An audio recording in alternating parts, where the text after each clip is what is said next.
Diyabete cyangwa indwara y'igisukari ni indwara yibasira uburyo umubiri ukoresha isukari yo mu maraso izwi nka glucose. Uyirwaye agira isukari nyinshi mu maraso bitewe n'uko umubiri uba ukora umusemburo wa insuline nabi cyangwa se uturemangingo tw'umubiri tutumva neza insuline. Insuline ni iki? Insuline ni umusemburo ubasha mu kugenzura igipimo cy'isukari mu mubiri ku muntu urwaye diyabete. Ubusanzwe insuline ni umusemburo ubaho bigizwemo uruhare n'impindura cyangwa se pancreas. Aha iyo umuntu afite diyabete umubiri cyangwa se pancreas ntiba igishobora gukora insuline ihagije, ari nayo twita diyabete yo mu bwoko bwa kabiri y'umubiri udashobora gukoresha insuline nk'uko bikwiye. Uko ibihe bishira isukari yiyongera bihura n'ibindi byago byo gufatwa n'izindi ndwara nk'ubuhumyi, indwara z'impyiko, guturika k'udutsi two mu bwonko stroke, ndetse n'indwara z'umutima. Ku mugabane wa Afurika niho hagaragara umubare munini w'abarwaye diyabete yibasira cyane igitsina gore, abagore batwite kandi imibare igenda yiyongera uko bwije n'uko bukeye.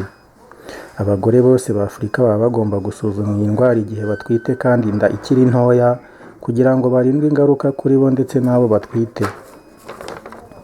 Diyabete ifata abagore batwite ntabwo imera kimwe ku bagore bose.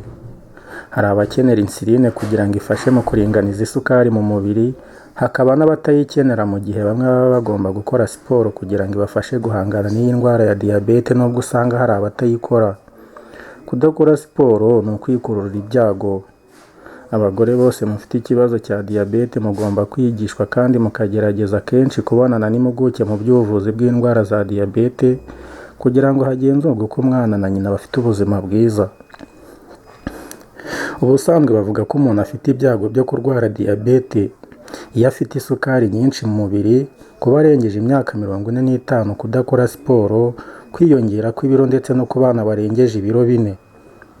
Dore bimwe mu bimenyetso byagufasha kuyirinda: kwihagarika kenshi, kugira inyota ikabije, gusonza cyane, kunanirwa bikabije, kutabona neza, gutakaza ibiro nubwo warya byinshi, kubabara mu biganza ndetse no mu birenge.